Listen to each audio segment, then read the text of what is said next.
We have everyone in. I don't see it on YouTube, your YouTube yet. Yeah, it should be on now, Andrew. One sec.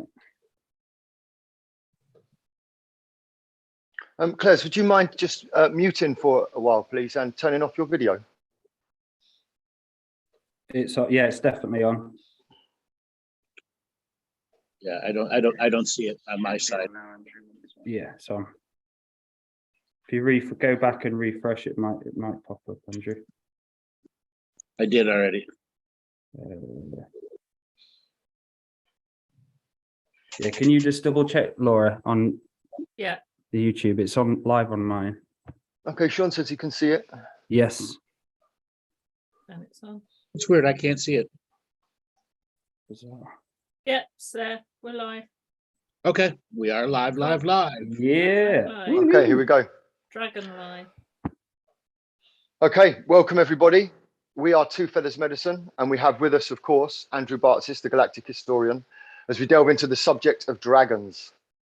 And what we want everybody to appreciate before we get started is that any of these mythical versions of dragons that we have are not authentic.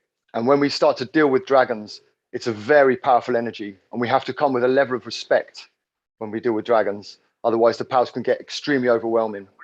So we'll bring Andrew in here now and see in which direction he wants to take us. The direction that is to the dragons. On the map, there is this edge of the map that says, "Here be dragons." That is where we're going today. Steer the ship north to the edge of the map. Kill all the flat earthers as we go. Here be dragons. So they are the original consciousness explorers, are they? The dragons? No, Okay. I'm screwing with you. What are they? You have an experience with them. It's not like, you're brand new nilly willy with them. No. Never kissed a dragon before. Oh, I don't kiss and tell. Yes, you do. Well, That's a hot subject there, Andrew. Yeah, there's a lot of dragons who say, no, she's a talker.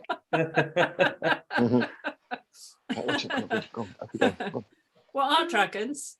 Dragons are spawned from the celestial mind of, I don't know whether it's all planets, but planets that have a celestial mind are able to spawn dragons. Yes. Yes. So Keep going. Dragons don't lose their source connection like we do. They are always source connected, but I do understand that they can get lost like we can in void time. No, they can get source picky. There's more than one source. Okay, yeah. And they can get caught in our harvesting system, the Babylonian harvesting system, and they have been caught and are still caught. Are they in the harvesting system? They work for the system, not necessarily out of choice. What do you think? I think they do have choice. Okay. I think dragons don't lose their free will. Do They can confuse it. They don't lose it. They don't lose their free will, and they have a different view of free will than we do. Look how much you know about dragons. Yeah. I listened to a few shows this afternoon. Just a few. Yeah. So why aren't they the first? Because that's part of their job, is to consciousness explore and create change and be our not our guides, but our equal co-creators, as Maty said. And guides. So they are consciousness explorers too, though. And a system of commerce. Mm. A system of commerce. Keep going. You guys know everything. Come on, spit it out. A celestial system of commerce that can transport souls from one place in the universe to another place in the universe, or across the universes, throughout all the galaxies. So when the angel's tit is full and you can't go between galaxies because the angel's tits can't have anybody else sucking on it, you can take a dragon. Yeah. And, And you the laugh now, wait until you see that angel titty. Doesn't matter, man or woman. That's a good looking titty. It'll bring me to the bosom of life. Whoa, whoa, whoa. So when you say, Andrew, they're a lot like the angelic then. They're obviously different, but a lot like, they have a lot of roles similar to the angelic realm. They have, yes, they have very similar roles. Exactly. Yes. Yes. And they don't need an I am presence as we do. What about when they manifest? No. They don't use I am presence the way we do. No. Okay, they don't use it. But when they come in as a DNA, their perception of free will is radically different than ours. And you must always take that into account. Their view of perception of free will is radically different because they were not born as DNA skin suits of debt exchange, which is what we were born as in the real definition of who we are, what we are, where we're at in this time before we go through an awaken. We're just debt instrument vehicles. So would the dragons have Dragons are not debt instrument vehicles to begin with. Therefore, their complete and total perception of life will be radically different than all of ours.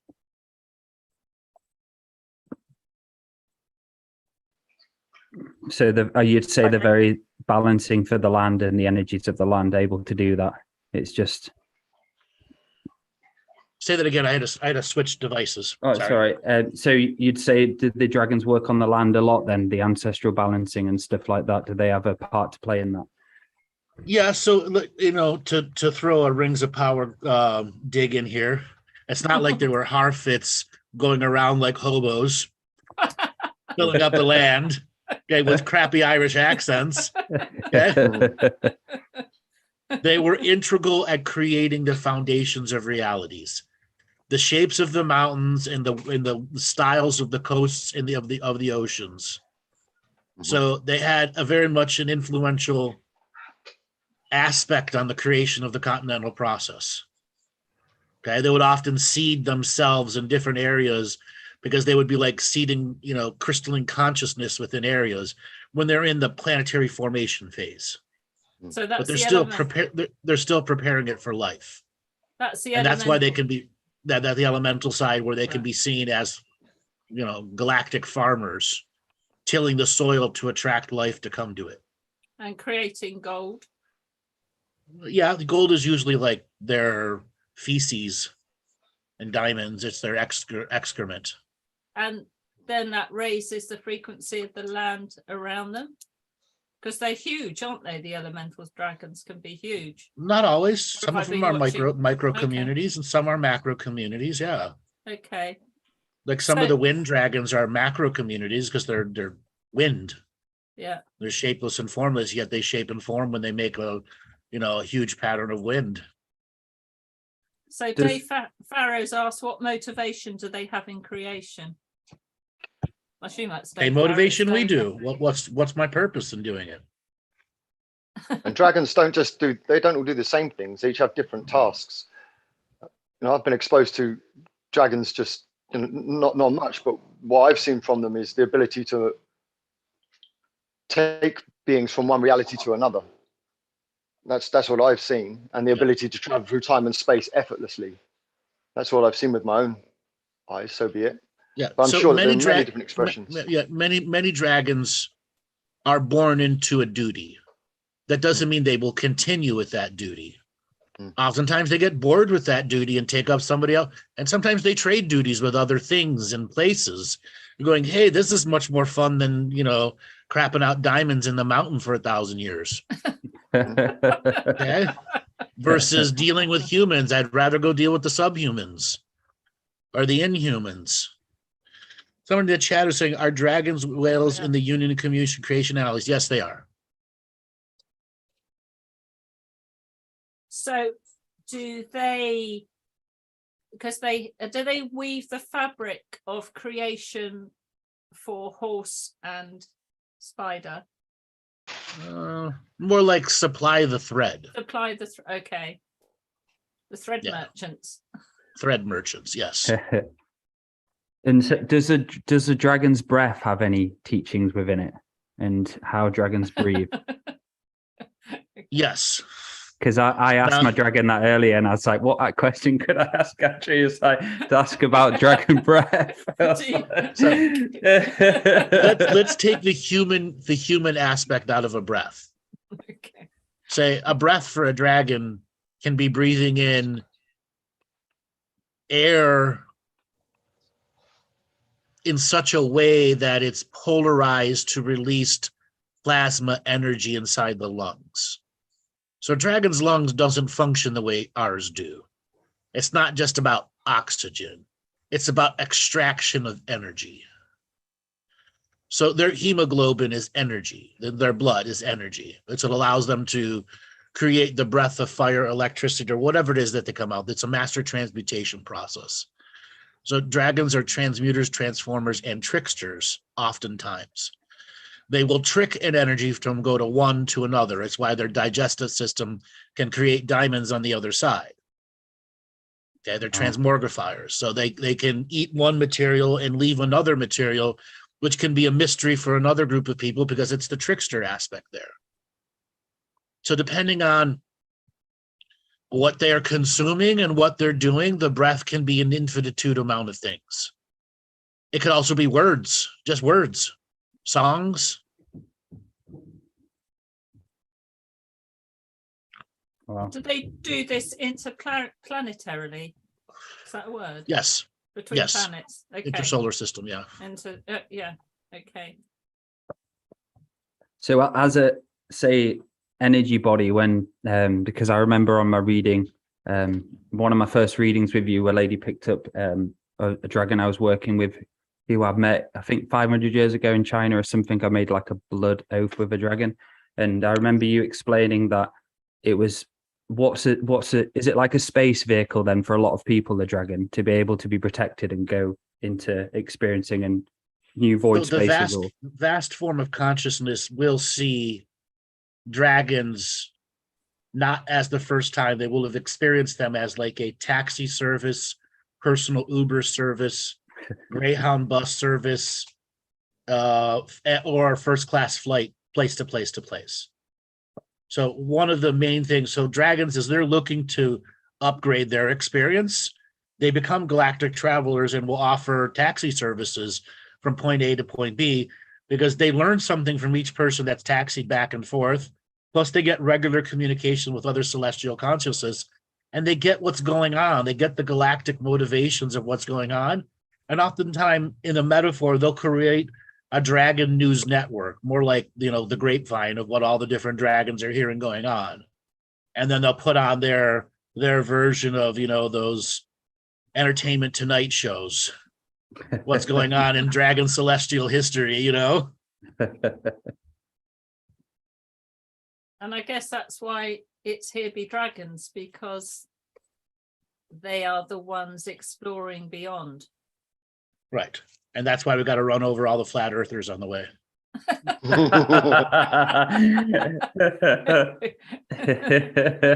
Drive them off the edge of the earth, and that's it.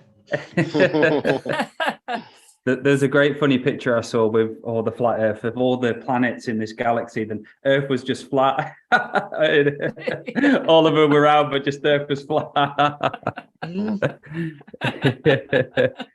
So this could connect to about our awareness and understanding of them, Andrew, and how we communicate to them. And this connects to when I had, which I've spoke to you about, we spoke about on a different show.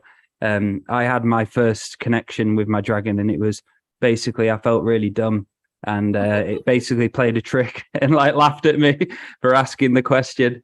So we could go into that and our perceptions of how to speak to them, and what responsibility do we need, Andrew, to speak to these dragons? Right. I've already been doing that dragon irony thing with Laura a little bit because she knows all this stuff. Okay, and she's got to shine. She's got to rack her dragon's tail. So we could open it up to the audience through questions, through the chat room, anything you want. I will note dumb questions, not as dumb, but in the response, one might discover the nature of the response. They are tricksters, okay, but not necessarily tricksters like gremlins or any other things. Their goal is to trick you into higher consciousness. Oh, hold on. We've got two questions here from Anne Larson. So what kind of connection can we have with them?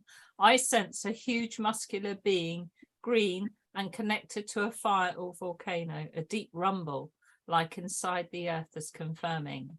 Yeah, that's the beginning of an attunement to a dragon type, that type of energy. It's saying something is being birthed. And can you go through the seismic changes and grow with it? Watch it come out of the mountain, or is it inside of you and affecting the lands around you? Or is it whispering into you to just pay attention to the moments of the astral world as it's trying to create a creation within your reality? Will you notice it? And then what will you do with it when the responsibility comes?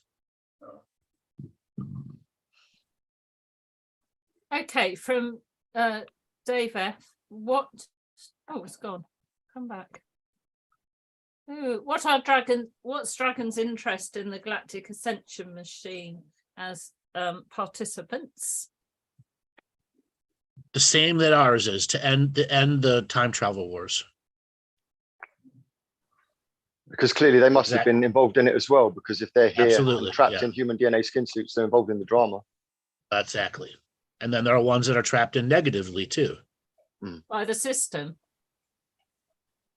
Through their own karma.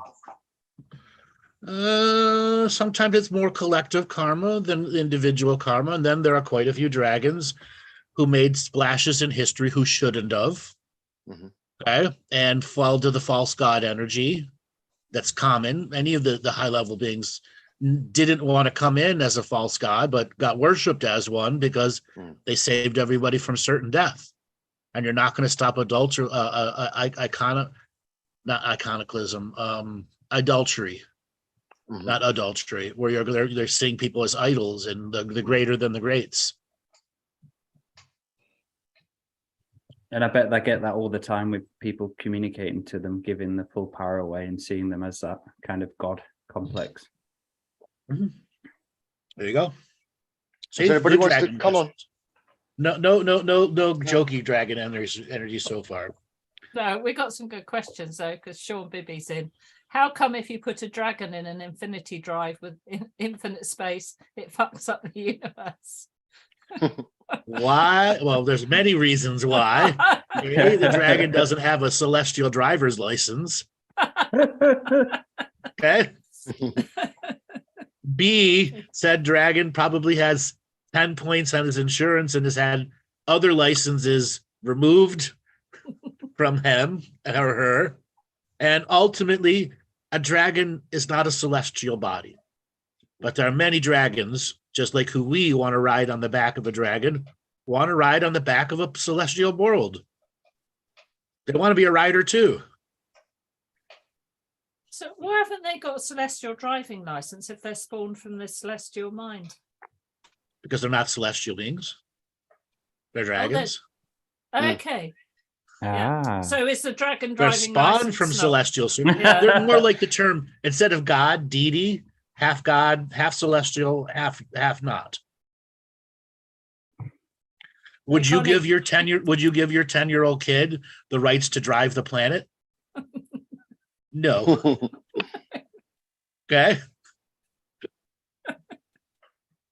Same thing. I mean, I'm terribly distilling it down in some of the basics here, but yeah, the planet's not going to give their dragon the right to go out and take it on a donut tour and, make it do in-outs and burnouts, because that's what the dragon will do. You imagine a planet coming into your solar system doing a bunch of donuts and burnouts and leaving celestial smoke everywhere. Bad dragon.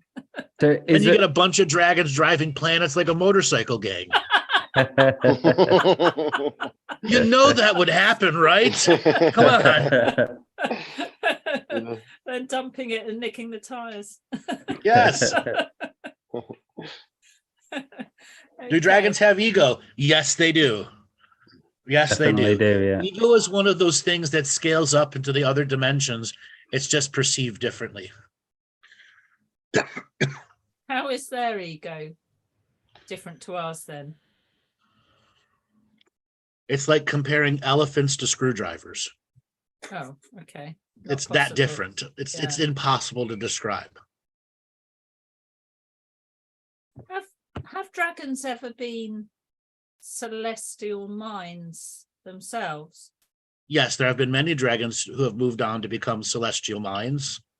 Yes, but they're no longer dragons at that point. They're celestial. Minds. They've grown up. Yeah. Yeah. Grown up. Okay. So you can ask your baby dragon, what do you want to be when you grow up? When you grow up. What would they say? What would be the ultimate? Oh, it's infinite amount of things. Yeah, I mean, if you're looking at an earth dragon versus another dragon, they're all going to be like, freedom from what? From freedom from freedom. It may seem like an oxymoron, but freedom from freedom. What does that really mean? They want to experience something. They want to be limited into an experience so they can learn something new. Yes. Something untold of. Brand new to the edges of the universal mind. That's what they do, isn't it? That's what they want. That's where they get their rocks off. Right. Yeah, that's what does it for them. Change, exploration. Yeah, being on the edge of complete and total unknowingness. What's next? What's around that corner? No one's ever been there. Oh, I know what that's like. So is there any planets just specifically for a dragon experience for dragons to go to and kind of like a theme park? Like a dragon Disneyland? Yeah, Yeah, there's quite a few dragon Disneylands, but oftentimes there are other living beings on the planet too, and the dragons go there to go into smaller forms or break up into 40 or 50 forms and go to their red light districts. So they love procreation and the different styles of procreation. Yeah. So a dragon's easily bored. We ought to have a few jokes, how do you bore a dragon? Oh, no, they're not easily bored. They're because their attention is not occupied by one subject matter. Oftentimes it's occupied by 100 or 1,000 subject matters. It's when one subject matter becomes addictive to them. Okay. And then they keep going after that same subject matter, which will then dilute some of their energies, which will create a boredom, because when you're doing the same thing over and over again, it eventually loses some of its luster. So what would be a typical dragon addiction? Sex. Oh, okay. Yeah, to the point where whatever. One phallus, one hole. Why can't we? I want to go 8. Are they faithful then, dragons? Do they only stick to one partner? No, monogamy is a human religious thing. Yeah. Even though there are animals that are totally monogamous. Okay, is the human DNA lineage meant to be monogamous? No. Are there absolute free wills of true love and monogamy? Absolutely. Okay, but in general, humanity is not a monogamous one and done concept, because there's so much for humanity to experience when it comes to the many potentials that love has for us. But if you do find that one and done love, what are you going to do to make it be memorable up until the last day?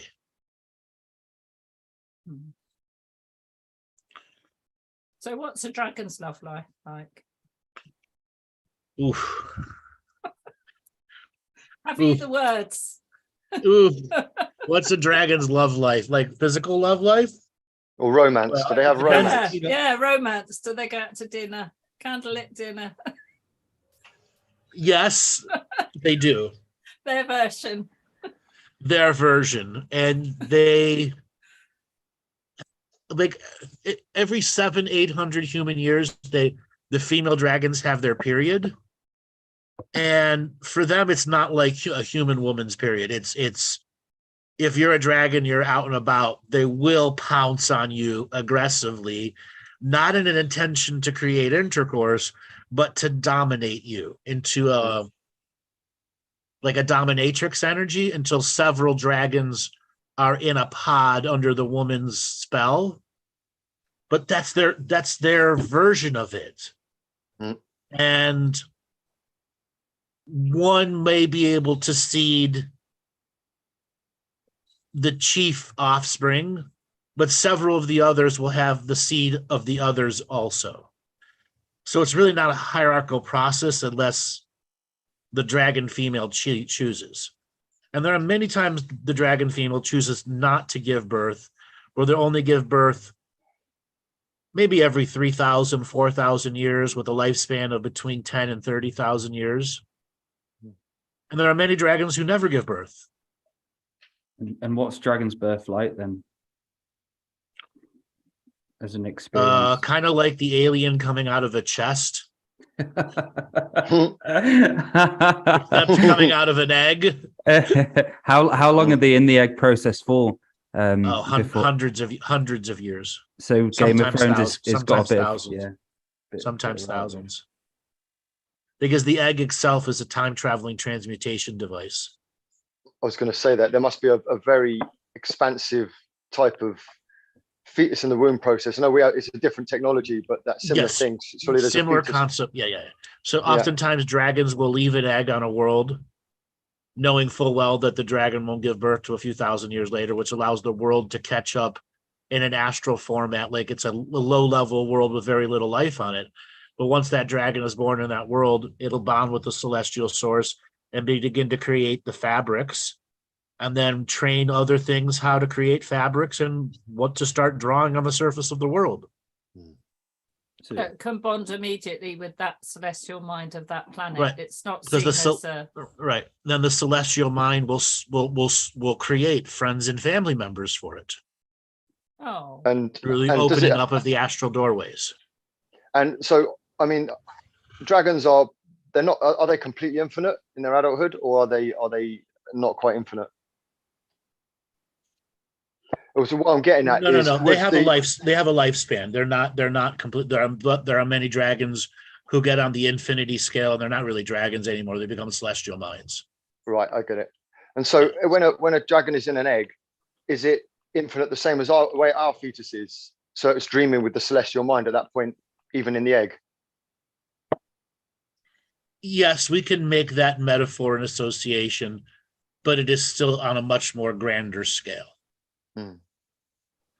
Meaning their fetus in the egg time is looking 300,000 years into the future from its first birth.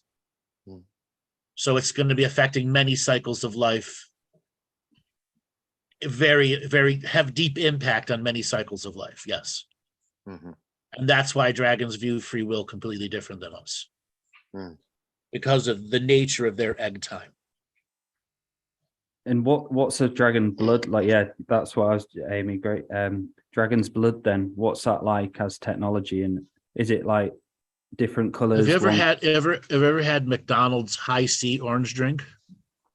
I probably have back in the day. I probably have at some point. I used to go as a kid all the time. That's what it's like. Kidding.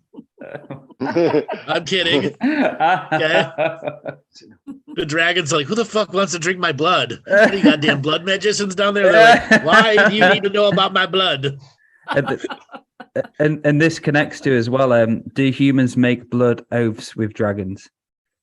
Yes, they do. And what is that process? Do the dragons care? Yeah. Do the dragons care? No. What? Unless they go, whoa, this dumbass human did a dragon a blood oath to me. Okay, what can I make him do? Look at that shit. He's on a crusade. Fuck, he's fucking the world up. God damn it. You're fucking blood oaths.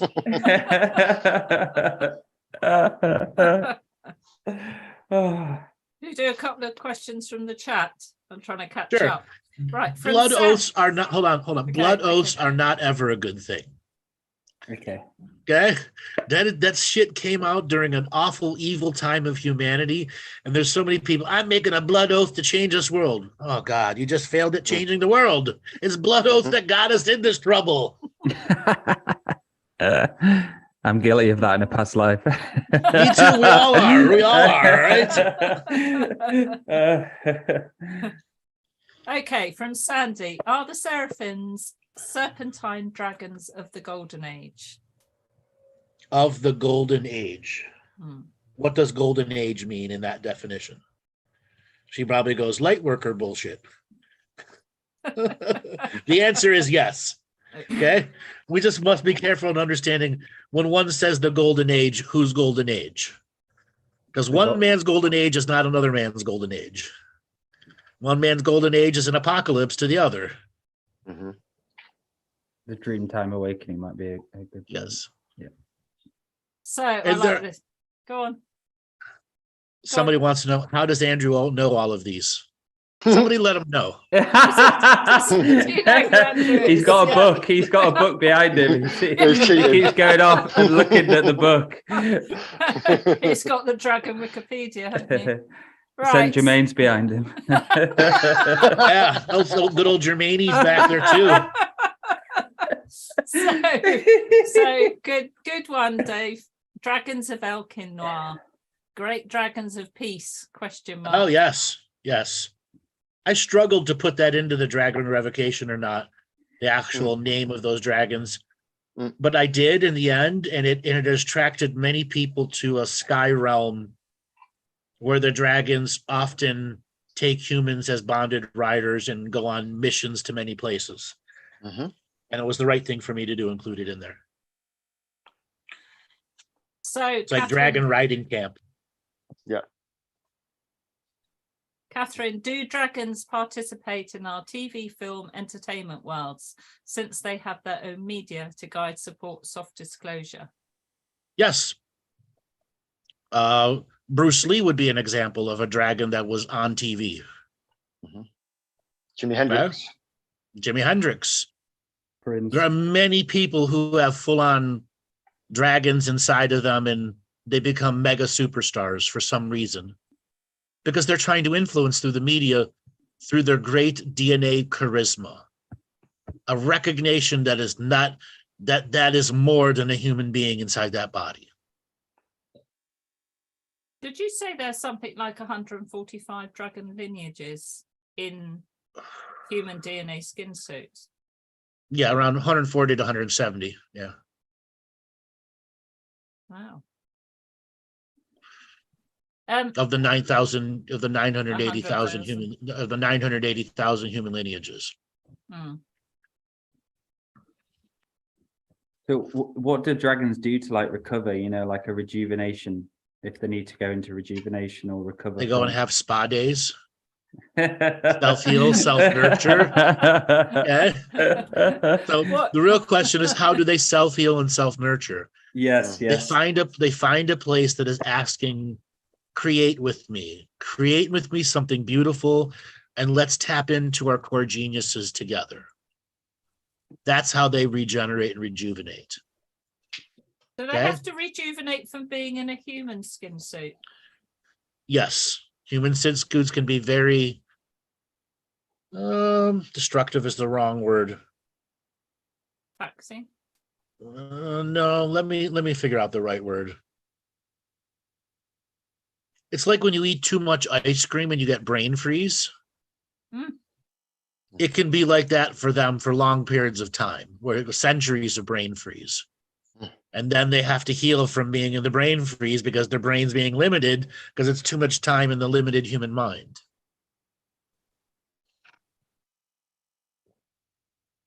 Have you ever tried to force yourself to operate during brain freeze? Yeah.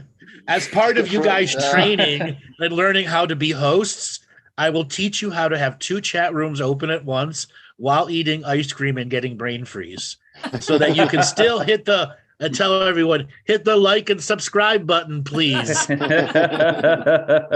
wait. Because everyone here must learn shameless self-promotion. Okay? Hi, Amy. If you can spit out the like and subscribe, please, with brain freeze, you have passed Andrew's class on how to be a host. or you could just get a t-shirt, couldn't you? Or you could just have a little button that pops up on the screen, like and subscribe. A t-shirt one just lights up with a little dragon at the bottom. Right, from Amy, are volcanoes dragon farts? We were talking about dragon farts earlier before the show. So there are many volcanoes that have dragon flatulation as a process to them, yes. Ah, And then there are others where there's dragon orgasmic sex. Do dragons have a penis? Not all of them have things that we would call a phallus. Yeah. Some of them have this etheric tree branch. Okay. Leading to that galactic sex shop. Well, I mean, it's a branch. It's like an etheric branch with all these things coming off of it. And that's how they connect to the other side. What is it? What was that movie? The one with all the blue people and they got their hair connects to the animals. Avatar, yeah. Avatar. Well, it's kind of like that's what their phallus is like, except it's pure energy.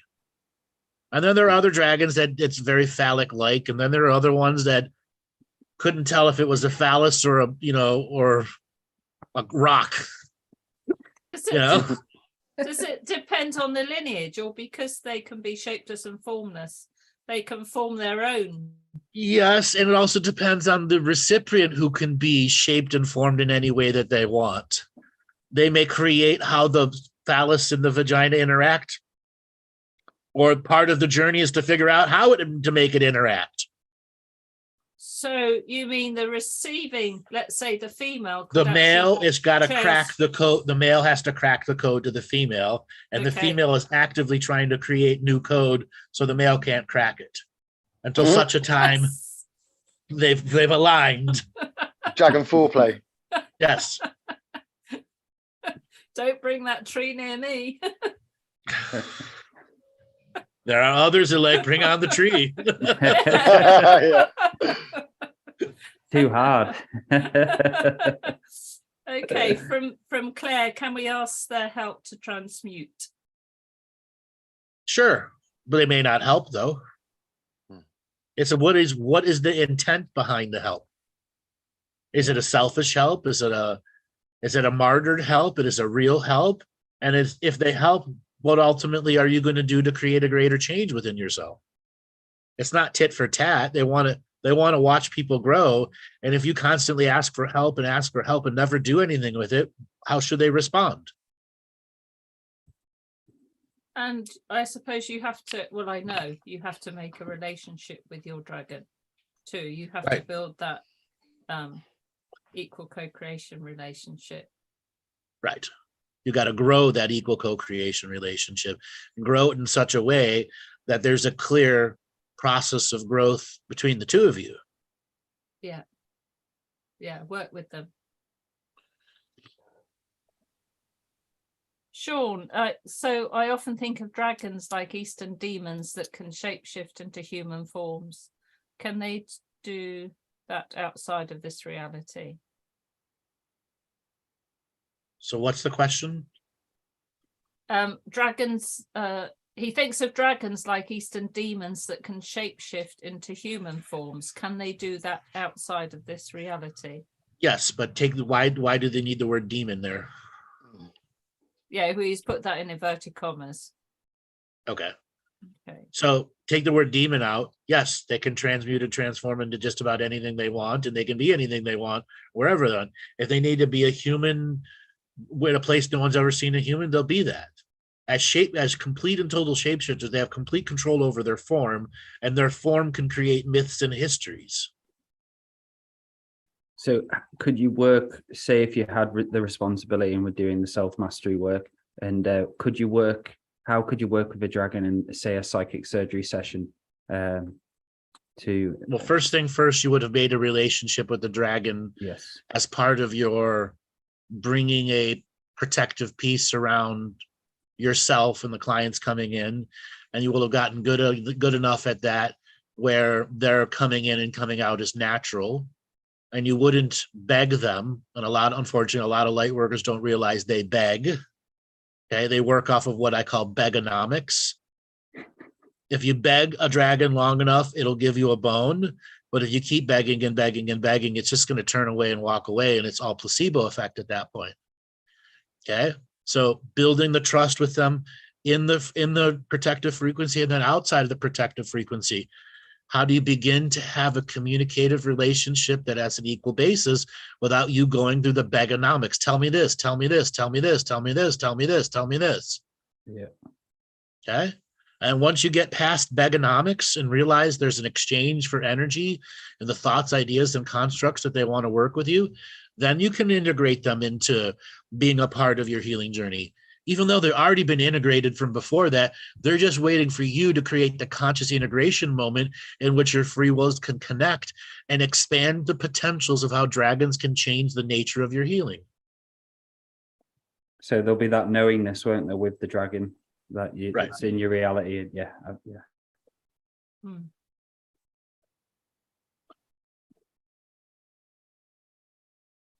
Okay, what else do we have? Well, I think we've just answered that. What kind of work can one do together with the dragon? Okay, so it's a good question. Catherine, if Alexander the Great was one of the mega charisma beings chosen by Gaia to create change on her behalf, and his horse was later Seabiscuit, was it that Gaia coordinating with dragon energy? Was that Gaia coordinating with dragon energy in Alexander? Or was the horse a mega horse? Or was there dragon energy there? No, that horse was a mega horse to begin with that was paired with Alexander on purpose. It was a mega charisma manufacturing capacity. Okay, it was done on purpose at a time, because what people don't realize with that question, that person's read the mystery schools and some of the other stuff that I did on dragons. And Alexander didn't just invade one reality, he invaded many realities. And he taught a form of brutal kinetic manipulation as a telepathic skill, a telekinetic skill. So oftentimes the swing of the sword could have thousands of kilograms of strength behind it. Okay. So they could create brutal kinetic effects from a blink of an eye or telekinetic processes. And Alexander needed to pull from the very edges of Earth's reality the champions who wanted to step forward and work with dragons and begin unifying the timelines place to place to place, or actually disunifying the timelines, but that's semantics at this point. Are dragons different from the draconians? Yes, draconians are a species who have reptilian lizard DNA, but that doesn't make them dragons, but they do have dragons in their society because they have a celestial frequency.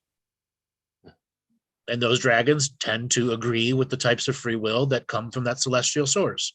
And again, not every celestial source sees free will the same way. I was going to ask that actually, Andrew. I was going to say, what about the more sort of negative aspects of dragons? How do they serve in a service to self scenario? Well, dragons kind of run the Babylonian money magic system before AIs took over. And when the AIs took over, they realized they could never manage it as well as the dragons. Okay? So what, did they hand it back to the dragons? No, the dragons basically went through a longer term teaching processes to the AIs, because those dragons were either positives who were converted to negatives here, or negatives from other worlds who transferred here to specifically train AIs in specific tactics so that the dragon's wisdom can be used in other places that were far more effective for it.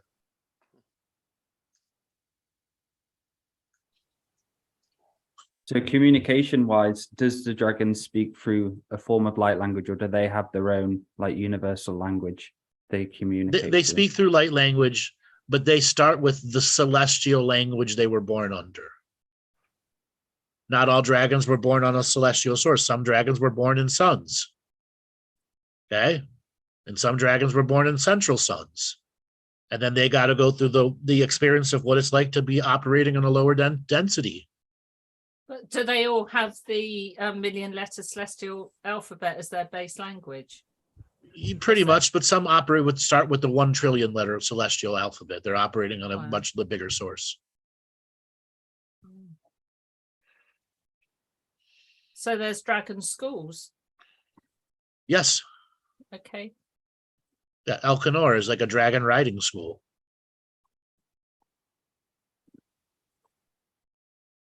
It's an air city. Okay. On how to ride dragons, though. More like being deputized by a marshal to go out and be a part of a posse to hunt things down.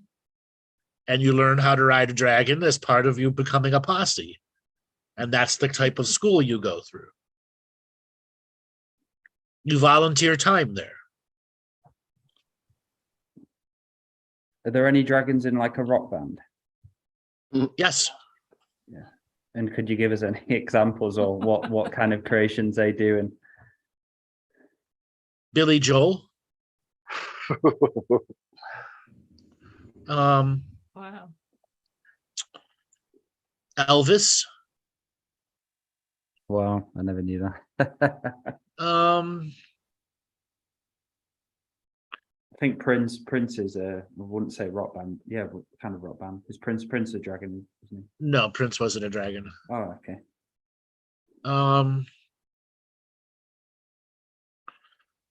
There are a few dragons in the Korean K-pop music industry, like BTS and Blackpink. I mean, they're getting 2, 3, 4 billion hits per song. They guarantee there's dragon energy in that shit. Triple H, no. Yes. He wishes he's the king of kings. Bullshit. What about Prince? Nope. You just said that. Oh, sorry, did you? I missed that. I was reading the questions. Is it Martin? What's his name? Martin Luther King, no. Not Eminem, Martin. no. Eminem has got half dragon in him. Easier if you just told us. What would be the fun of just telling you? And what do you mean? What do you mean by half dragon? Do you mean like when there's a exchange of like DNA when he was created, but a bit of mix of two blended with two different things?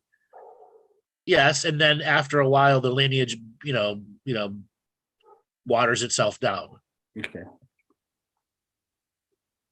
So one dragon could be in many lineages. Yes, or there could be many Something. lineages, many dragons in many lineages. Yeah, it all depends how many times a dragon took the human form on, or Yeah. dry humped the human form and left a pheromone on it. Oftentimes, dragons will just dry hump you. Yeah. Why? 'Cause They're you're forcing allowed to- consciousness into you, getting you through a catalyzation state. Using these visceral terms, they are not raping you. Like if a dog comes up and starts dry humping your leg, are they raping you? No. No. No. What is it saying though? I'm horny. What is it saying? You're my bitch. Yeah. Yeah. Join me.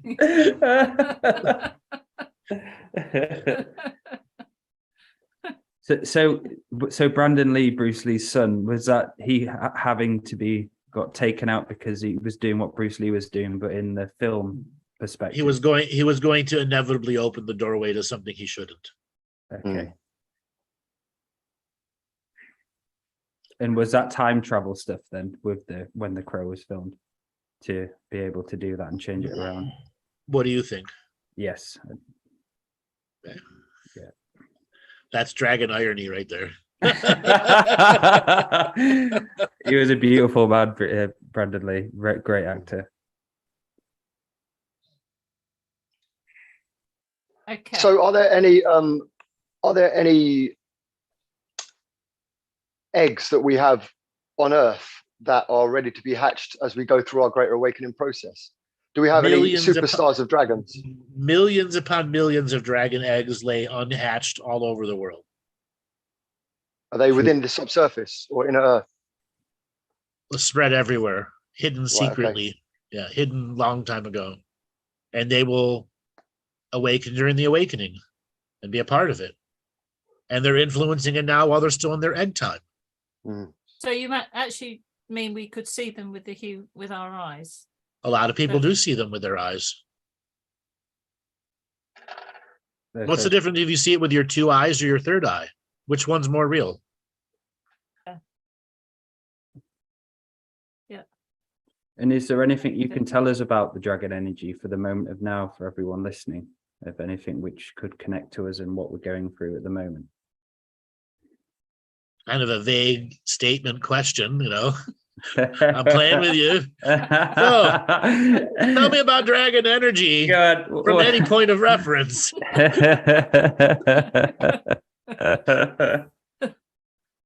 You can tap into dragon energy at any moment, but why are you doing it? Are you ready for the responsibility if they answer back? And it's going to come down to, are you really ready to deal with something who's views free will differently than you and is going to demand you do your upkeep on your own? And if you end up being a D- student, they will tell you to fuck off. Yeah. They'll call you a light worker and not realize that you not realize that's insulting. Okay. Anyway, when I can speak to my dragon, I always raise my frequency and do a fire ceremony. Yeah, which you should. That's how you show them I'm in equal co-creation with you. I'm taking the time, effort, and energy to do my due diligence. I can't come at you from the monkey. I can't come at you from the monkey mind and throwing my monkey shit around with my hands. That's why I was thinking before we came onto this show. I thought I'm going to have to make some kind of gesture, you know. And so I did. I held a fire ceremony and burnt some frankincense and dedicated it to the dragons and spoke with the dragons, almost like asking permission properly, rather than just demanding that they show up. Yeah. Which is a huge difference. Unfortunately, there are a lot of people who want to work with dragons. They don't realize they're demanding them to show up and then demanding them to show them all of their wisdom. Mm-hmm. I ask everybody in the audience out there to just look at your habit patterns when you want to know something. And for those people new to dragons, I can bring a dragon in my reality. Yes, you can. But it's going to ask back, what are you going to do for me too? Okay, and it's going to say, are you going to upkeep your energy? And if you can't hear those words because you don't upkeep your energy, at what point is the dragon not answering you at all and your own brain's creating your own bullshit? Okay? And that can be true for a lot of people in the beginning until they understand dragons will just kick sand in your face whenever you're trying to communicate to them if you're not going to be honest and come to them from the higher perspective by doing the due diligent work to make sure shit doesn't bleed through your reality and affect its reality. You have enough impulse control to say, I must make this a sacred moment. I must raise my frequency because it's my duty to myself and to the communication of this dragon. But when you do it, beautiful and you puppy. When you do it and continue to do it, it's a very potent feeling, isn't it? Yes, it's a very and beautiful feeling too. Yes, and beautiful feeling too. Yeah, and it's like they come into you as well. Yeah, and that frequency when you connect them, it's a very fucking high frequency energy. Yeah, it's incredible. It can physically move me and heal you. Yes. Yeah. Okay. There are times there are certain dragons' energy that come into me that fill me with this drive and vigor to never give up at the mission. Yeah. And sometimes they come in at the moment like, fuck, I don't want to do another reading show. And then the dragon will come in and, you know, leave a little bit of dragon sparkle. Okay, one more show. Okay.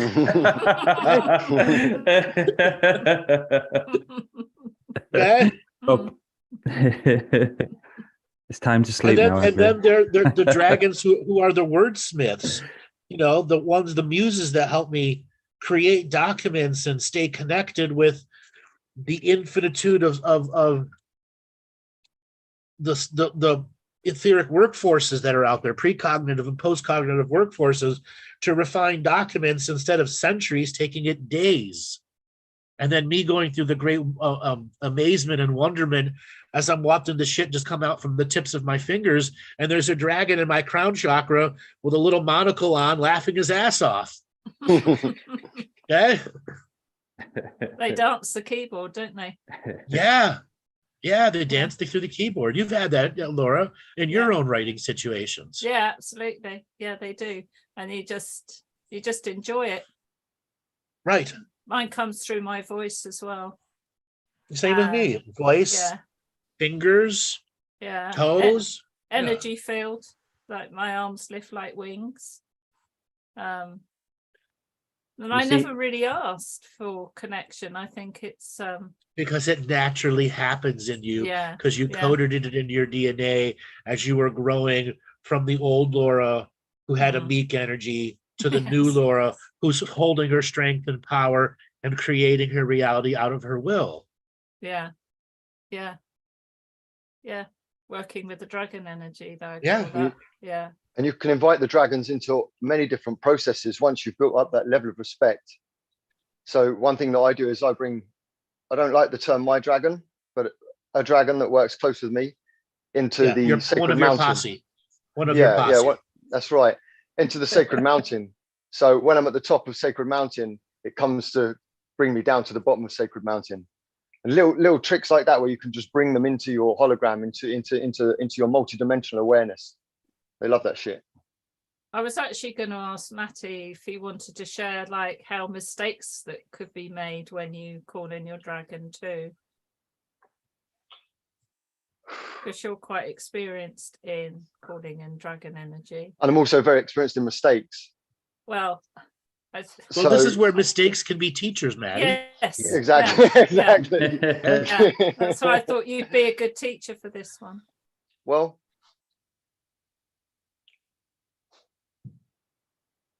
I put you on the spot. yeah, so I'm trying to cherry pick something. I'm just, let's go with more recently. More recently, it was sexual energy. So for me, when I process dragon energy, it's very often sexual. Even if it's something that's not a sexual process, I can use that sexual stimulation, that sexual energy to then gain the momentum I need in any given direction. And it seems to be that that's the way they operate. But when I allow it in, sometimes it can be absolutely overwhelming. And they don't care. Well, not that they don't care, but they're not going to step in for the choices that you're going to make. And you can just carried away. When you're full of any kind of energy, any over enthusiasm, you can get carried away. And it can go on and on and on as a destructive process. Ultimately, you always learn from it. Ultimately, why they would seed that much energy into you is for you to have temptation control and impulse control. Exactly. Meaning something that's inside of you has a weakness to temptation and then the actual controlling of the impulse in the moment. And when you're filled with that much energy, oh boy, does temptation look awful easy. Like when you asked the other day about doing dragon hot seat, those bitches put it right to the edge of temptation, like his casino, full on pressure from all directions to bet one more time instead of cashing out. But that's their way of teaching, isn't it? Yes. Yeah. About free will. Yeah. About free will. Yeah. And some of the basics about free will is impulse control. Break those two words down, impulse control. That breaks into just about every aspect of your choice-based reality. If you don't have impulse control, you are one of the programmed sheeple. Yeah. Think about that. Without impulse control, how can you do sacred work? That's been a big lesson for me over the last 8 years. And it comes down to almost every thought. Sometimes you can, there's an impulse to have to keep thinking. There's an impulse to rush around. There's an impulse to do this, to do that. And it's almost from moment to moment basis. Impulse, impulse, impulse, until you slow that down and just start making actual free will choices. Yeah, and call out the program. And has there been many sightings in this reality then of dragons in this 3D reality of Pete, and obviously being taken away from us? Yes. Yeah. There have been many, many, many sightings. Do they make it to mass air? No, because there's a system to make sure none of that comes through. Some of it's got through though, little bits and bobs at places. They haven't created, like with the Loch Ness monster, they had, like with the Plesiosaurus, they haven't created like a Loch Ness monster type for dragon, have they? What they've done is put it into myth. Yeah. All right. So here's a great question statement from Claire Chamberlain. I've had a hard time distinguishing sometimes between impulse or intuition or going with the flow of synchronicity. Very, very key learning point in self-honesty, self-belief, self-healing, self-nurturing. When you've done enough of this, the impulse will come forward to do with choice. Intuition is to do. You don't need the choice. It's been solved by your precognitive workforce already, but you still have the choice. That's the difference between raw impulse and raw intuition. Intuition gives you the calculated statements from all the other etheric realms who are saying that this might be good, this might be bad, it's still a free will. This is the forecast, the energetic forecast of what's about to happen. That's intuition. And then what is the flow of synchronicity? That is a combination of both impulse in the moment, intuition giving you many choices, even though two of the natures of the impulse say it will be perfect, and one of the natures of the impulse says it could be negative, meaning your free will going in must be very exacting, meaning there's a limited amount of wiggle room in free will to make the next action in synchronicity happen. Let's say you're about to meet a person that you see a person across the room, and energy fulfills you. Oh, I must talk to this person. And that energy falls over that person too. The closer you get to each other, intuition blends with impulse, and then karma takes over. What is the karma that's between you? And that's what you're asking about, the flow of synchronicity. It's when karma takes over the rules, but free will has gotten you to the eye glance moment. Yes. Okay. Does that help, Claire? Yes. Yes, it did. Good for you. Lana said, can you ask Andrew why were Earth's dragons kicked out of Earth at one point in the past? Because they were too rebel awakening of human beings, forcing evolution rapidly, creating resources throughout time and space that the negative systems didn't want. And when you have a creationary being that's not under your control and a reality you're trying to control, what do? Purge them. Purge them. And what kind of process was used to banish a being of the magnitude of a dragon? Nuclear weapons. Really? Yeah, but they were refined to make sure the dragon didn't regenerate like a Doctor Who regeneration. And so many of them they ran. They just went. No, most of them were killed. Wow. I would say a good 90% of the dragons were killed. Yeah, and then whatever was left was visiting other realms, or eggs that had been seeded in other worlds by Earth dragons who knew a destruction was going to come at some point.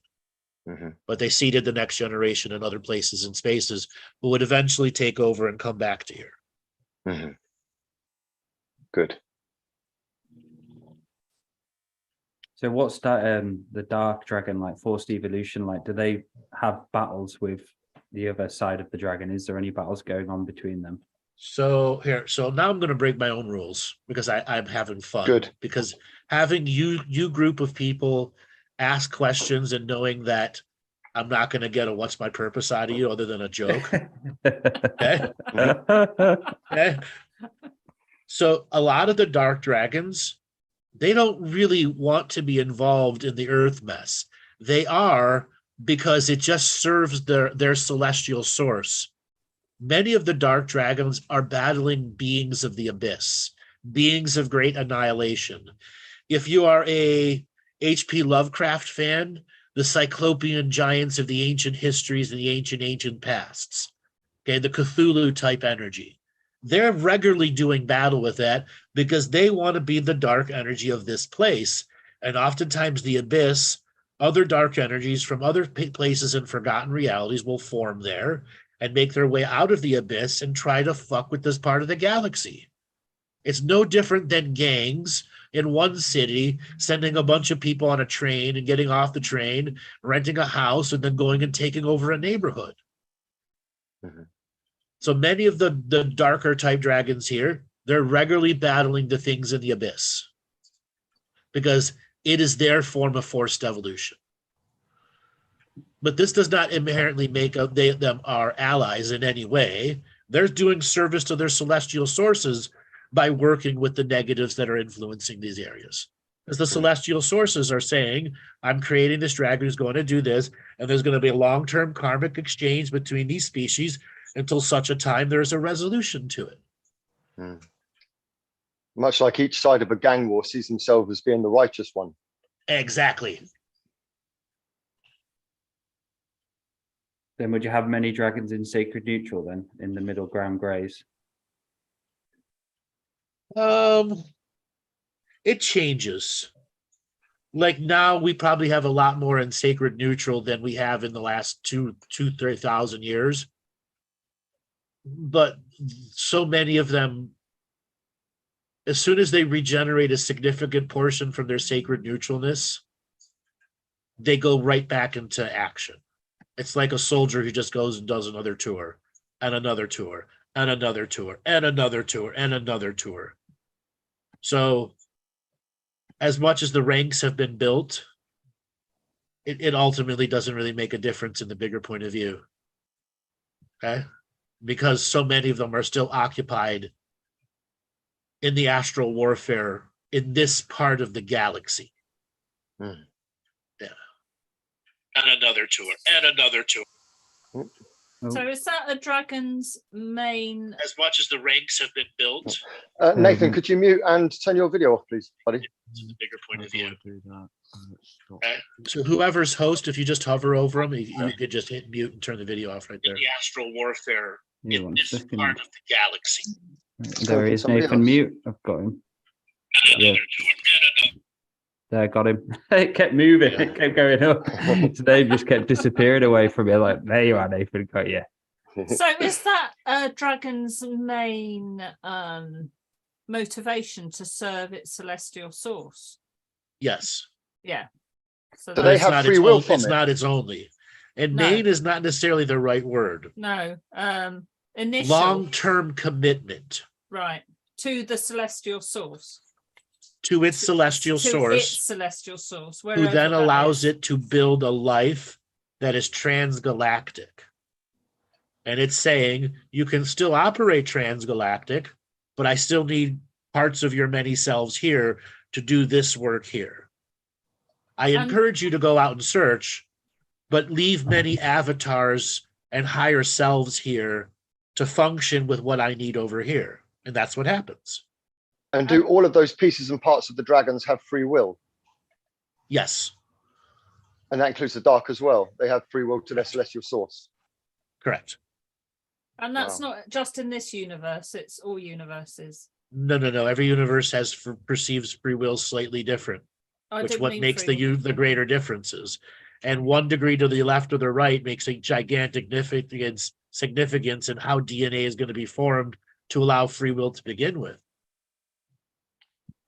So you've said dragons have the capacity in the past to take over galaxies. Has that ever happened with any dragons doing that? Yes, but it was not to like a mob go and take over a galaxy.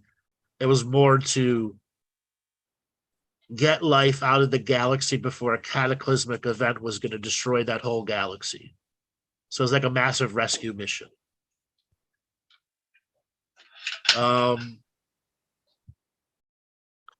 There are many times that the dragons will begin to ride in 3, 4, 5 million at a time, all with riders, and they have no destination. They're just out riding the waves of the universe.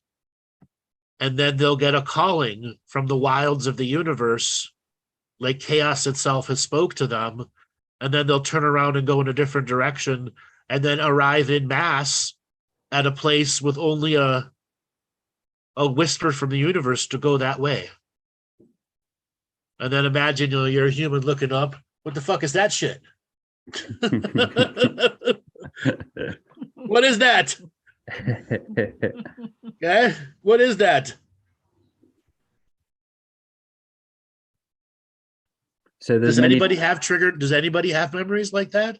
You're not just hoeing the ground, okay? tending your watermelons, and something's up in the sky, and you look up and you see thousands of dragons coming out of a portal. That shit triggered me when I was young. I've seen something like that. All right. So now I'm going to let you in on a little something about me. I like watching Asian television, not the crazy game shows that they do. Okay. Korean TV and Korean movies are as high quality of Hollywood, if not better. The same thing with a lot of the Chinese and Hong Kong movies that are out there. They allow their people to have longer stories and build characters instead of everything done in 90 minutes. There is a absolutely terrible movie about dragons that was done in the 1994, maybe 1995, called Dragon Wars. I highly recommend that you not watch it, but for those that are dragon curious, you will see some weirdo dragon creations that are both Asian influenced, European influenced, sci-fi fantasy influenced, and the raw creativity. Knowing I told you not to watch the story, you're only going in to see the special effects that still are as good enough today to be modern special effects of today. Okay?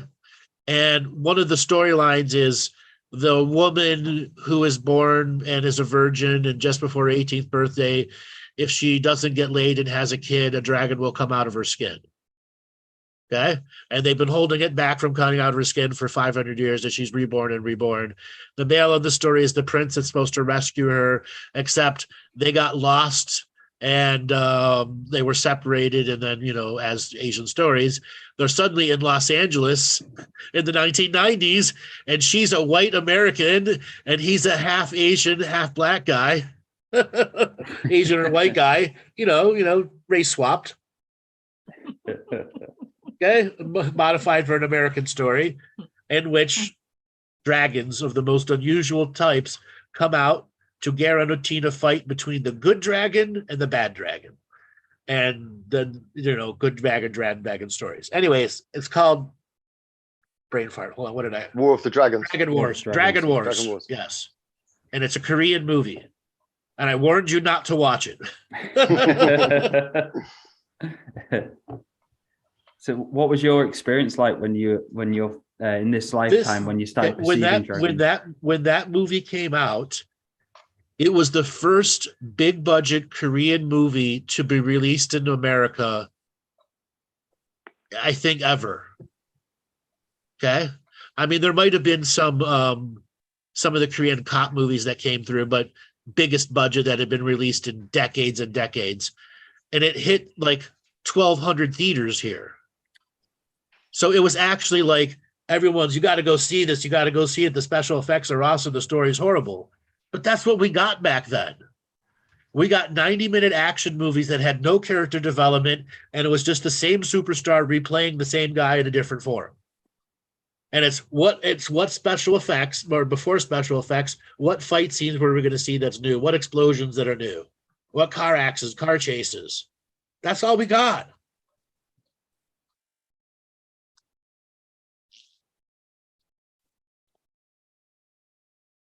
All right. Anybody else want to bring anything up about dragons? Well, we've got a few questions here still in the chat. So Nathan wants to know what's the connection with dragons, and he's written it the country Wales. So I'm going to take it that that's what he means, and not whales like fish, with dragons and the country Wales. And I was going to say, Andrew, is it because there's not so much that there's any particular dragon energy in Wales?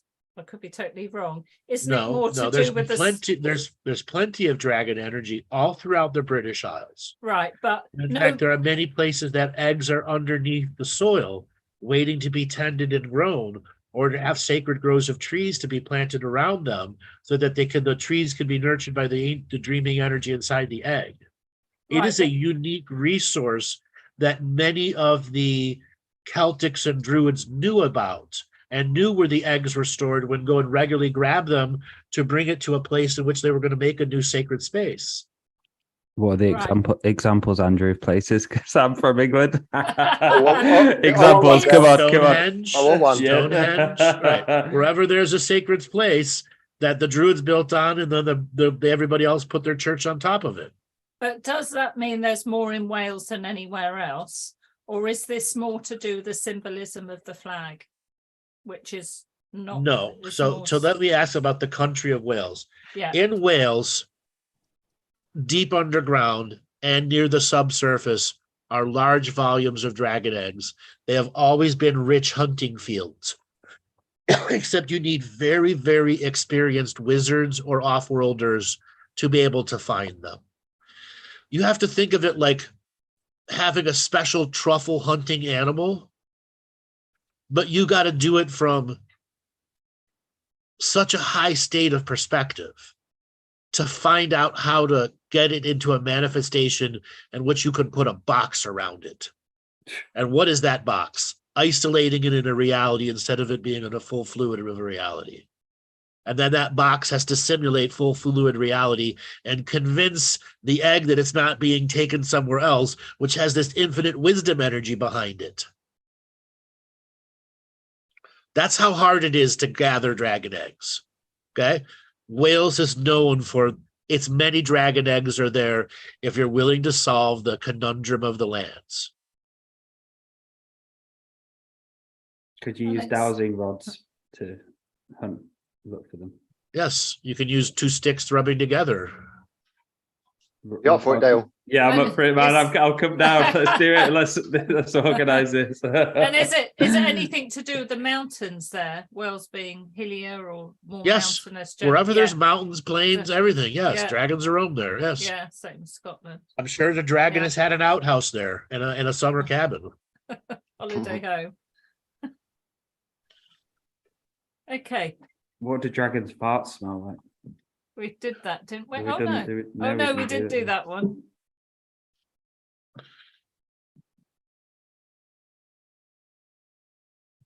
What's the difference between a dragon birthed from sun to a world? Say that again. What's the difference between a dragon birthed from the sun to a world? I think he means from a. Okay, that means what means what frequency of time that it's born in. So a planet is a sub-frequency of time within a solar system. So a dragon born on a planet would have its signature frequency matches to that planet's time frequency, a sub-frequency of a solar system. If something is born in the sun, its master frequency will be the bigger scale because the sun operates moving around the central sun instead of the lesser level. Because time goes down from universal time, galactic time, into local planet time. Local planet time, astral, local planet surface, local planet subsurface. That's how many different frequencies of time there are. There are many more, but that's just to give you the example of how time functions. When we do ceremony calling upon the wind spirits, are those actually dragon energy names? Or how are elementals related to dragons? From Catherine. Well, elements respond to our commands of proper wisdom. Proper wisdom is a state of expression, all that you know, as a ceremonial process in which you are sending the belief, and that belief is transmuting, transforming, and metamorphosizing the elements there to take on the shapes that you are showing, but also the intelligence behind it is creating those shapes in such a way to create awe and inspiring in you, to create an activation of geniuses. One side activates the genius of the other, and the other side reactivates the genius of the originator, making it an infinite genius loop.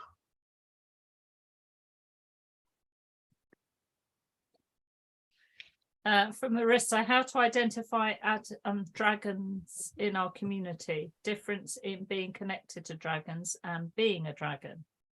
Well, that takes long-term discernment. There is no, here's your answer.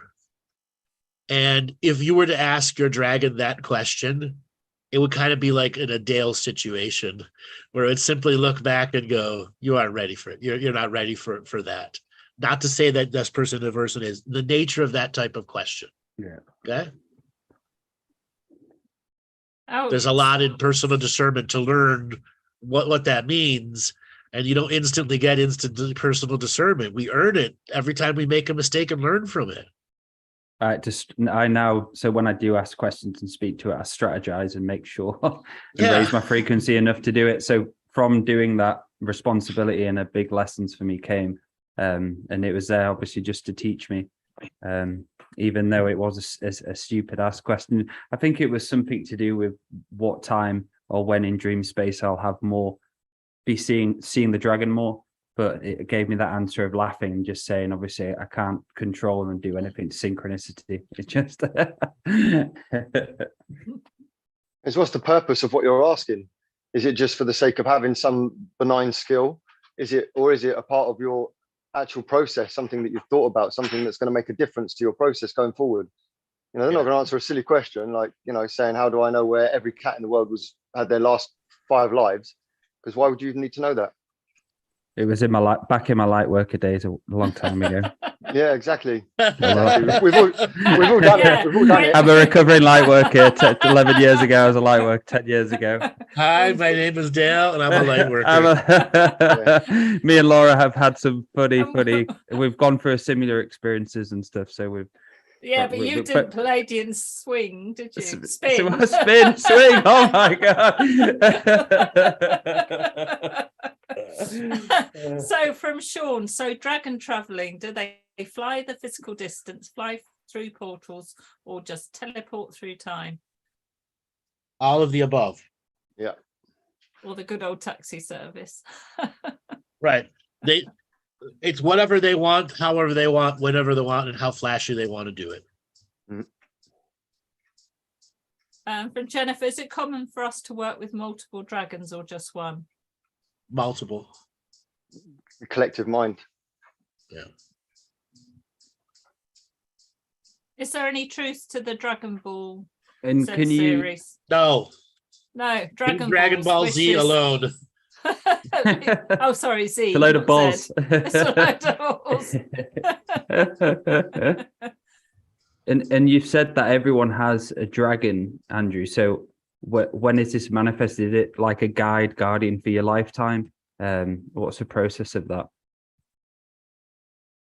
So first of all, every time there is a fetus in the womb, a dragon energy is linked to that womb energy, because that womb inside that mother is still a womb in another space and time. It's how the collective mind of the planet works.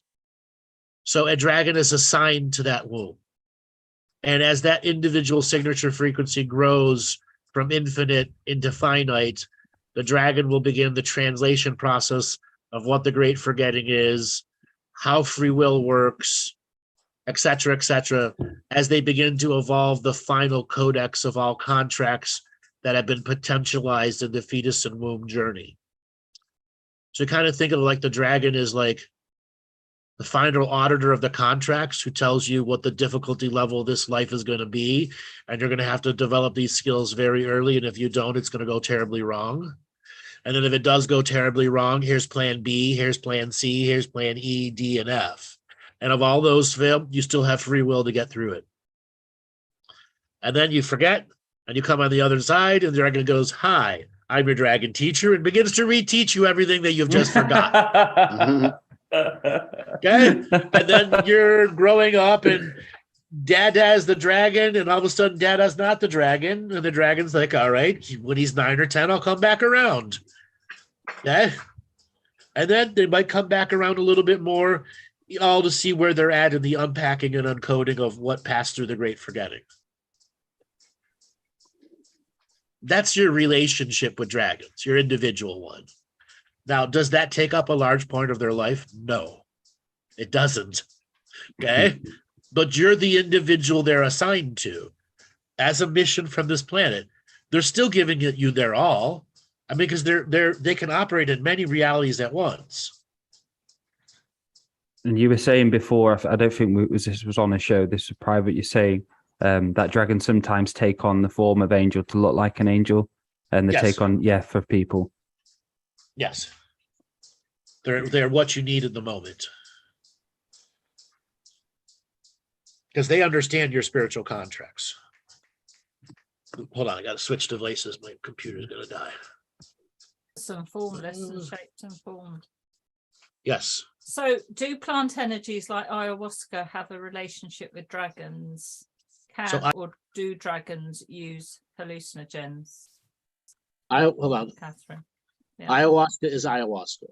Ayahuasca is not dragon energy. Ayahuasca is the mother energy that comes through the plant form to guide people back to grounding, purification, and a better understanding of the spiritual world that's around you and how it interacts with you.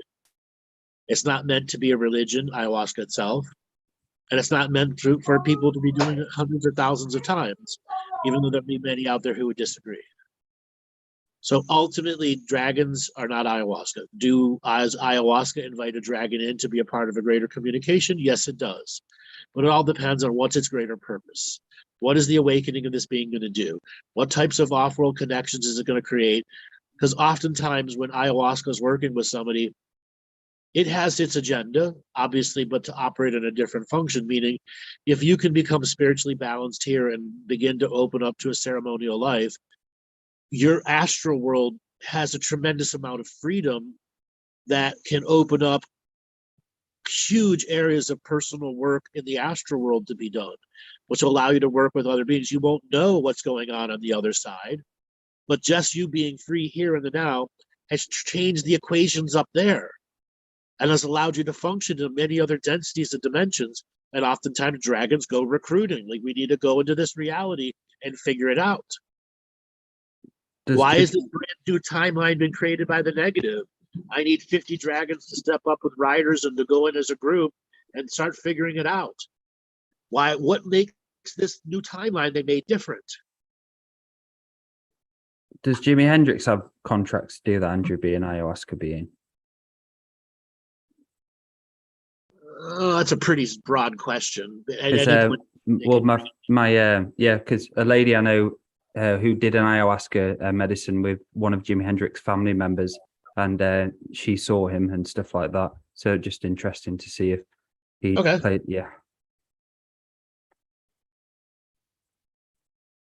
So can or do dragons use hallucinogens? Yes. If you want me to tell you what a dragon trip was like, I can't. No, it's Catherine's question, but yeah. I can't tell you if a dragon is on hallucinogens. I can't tell you what it's like, but I can tell you they do use hallucinogens. Yes. Can I tell you what those hallucinogens are? No, I can't. Where are they hidden, Andrew? Where are the in Wales? I don't want to tell you where their stash is. No. Under the dragon egg. Apparently, Dale, your laugh is just like Ewan McGregor's. It is. I saw that in the chat room too, and I agree. It's just like Ewan McGregor's.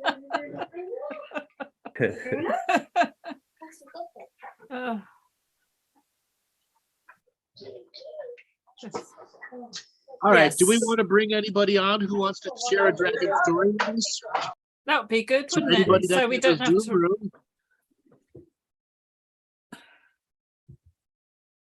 Anyone like to come on and ask a question so I don't have to keep reading them? Yes, because we love our audience. We do. We'd like to see you now. Hit that like and subscribe button. They've all gone now. They've put. Do you want to share what's going on then, Laura, with the upcoming co-creation? While we've got a second. Yeah, while we're waiting for people to unmute. Okay, so Dale is joining Maty and I in Two Feathers Medicine, which doesn't mean at the moment we'll be Three Feathers Medicine. We're going to stay Two Feathers Medicine, but for the ease of all the posts we're doing now, Dale will be coming on board with us. He'll still have his Symmetry of Health and his talking stick shows if he's got time for them. but he'll be with us. I'll be bringing my kids on next. But he'll be working with us and Andrew on this very exciting new platform, and we have now started to post on locals. I don't know whether you had a chance to have a look today, Andrew, but yes, I have. It's looking very good.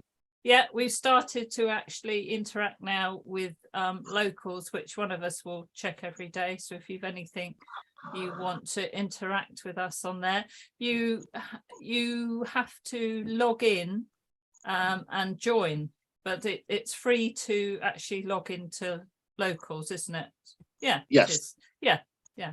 It's just a different much less monitored platform than YouTube and Facebook. Basically, we So- can say whatever we want to say on there, short of violence and extreme racism, meaning we're not going to have our channel kicked off for talking about the thingy thing they don't want us to talk about. Yeah, exactly. Yeah. So so that's the latest. So we're getting there, doing a quite a lot of hard work at the moment to try and get you a lot of material out there, and obviously there's a lot of new material coming from Andrew. Yeah, and as I said, I wanted to change too. I wanted to be able to work more closely with people and show through some of the greater growths. I mean, those 2 light language classes are really, a lot of people are affected by it. People who had never listened to a light language got caught from the 4 of us going back and forth. Yep. Yeah. Now each one had a unique individuality to it. It was Yeah. funny because I was on the way back after I spoke to you and I got a coffee, Andrew. I came back and I saw a car which reminded me of my first girlfriend. And I started doing light language, disentangle from her. I was like, I've got this. I was like, there must have been something I needed to go into. So I was like, yeah, it was a great little thing to do. Dale, you haven't got everybody, like, so they can't come in, have you? It's just that everyone's gone quiet. Yeah, I think you can raise your hand. I think if anybody wants to come in, if you want to post in the chat, and I can put your Raise video your on. hand and then he'll give you permission to unmute. Come on, guys, you've got the Galactic Historian here. Yes. Or even any experience you've had with dragon energy as well. Doesn't have to be questions. It could just be your own experience. Just something to. Absolutely. Let's hear it.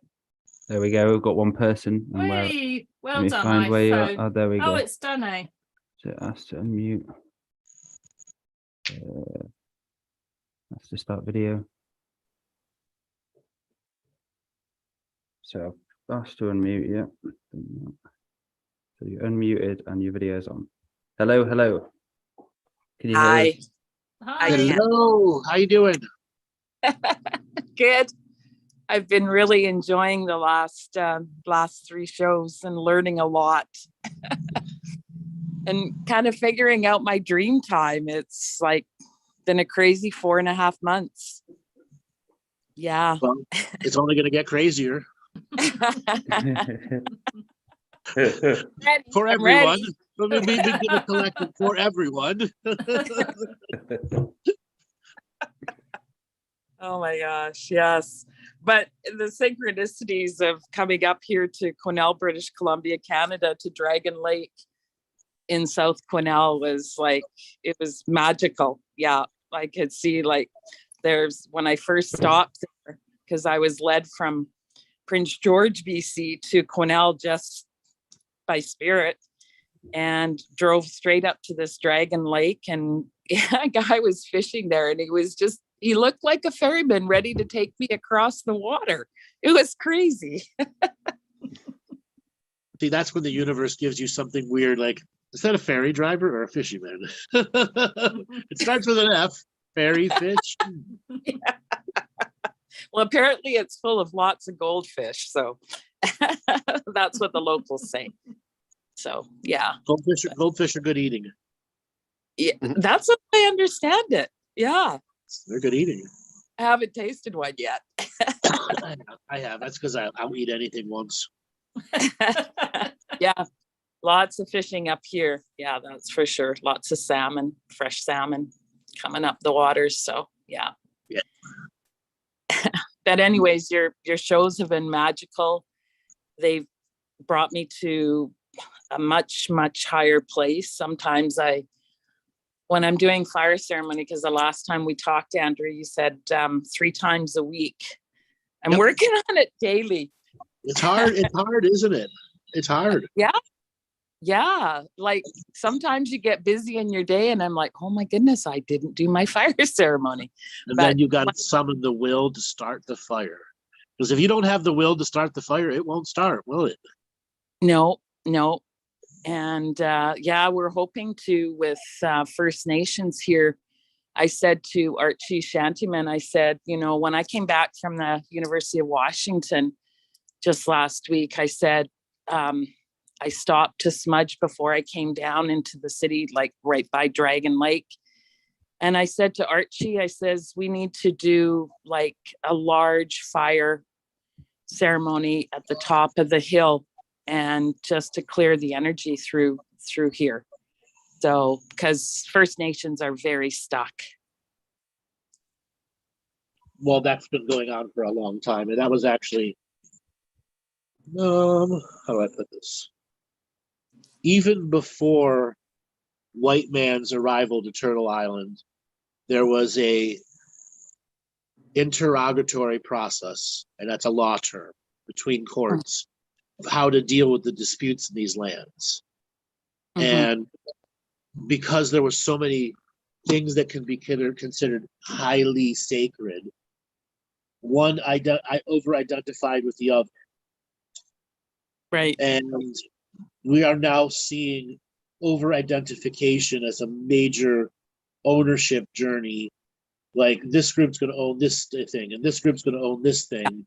They're going to make it legal fiction, and once they're making it legal fiction, they're not doing it under the rules of spirit. Right. And that ultimately is their greater growth into the spiritual awakening, just like the human bankers who do it to the super extremes, or so on and so forth. It's a cultural healing out of ownership and back into stewardship. Right. Yes. Well, they're sure building, expanding the nations for the peoples to come up here to heal. That's for sure. Yeah. It's incredible, and just incredible in such a short period of time. Yeah.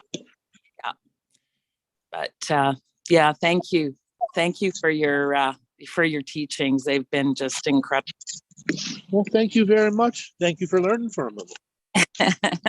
It's been a trying time, because when I first started listening to, I think I discovered you through Magenta Pixie, and it was like, oh my God, this is way over my head. I do not understand a word he's saying. But I just kept at it, and it's been, well, 2.5 or more years. Yeah. So I've learned a great bit, and I know a lot more to go. Was it really that hard to learn when you look back on it? Oh my God. Was it just resistance to learn? Yeah. Fuck yeah, it was hard. Yeah. Was it hard because you had a lot of resisting factors in you? More than likely. I found Martina really helpful for me to discern what you were saying. She brought it down into the terms that I understood it a lot better. So I found watching those, and then just going through, kind of led by spirit to know which video. It just came up on my feed, and I would plug in, and I don't know how many thousands I've watched of your videos. Good. But there are a lot of people that have done that. If there's anybody in the chat, go ahead and say how many videos you've watched. A lot of people here are going to say a lot. Okay? How many have you watched, Dale?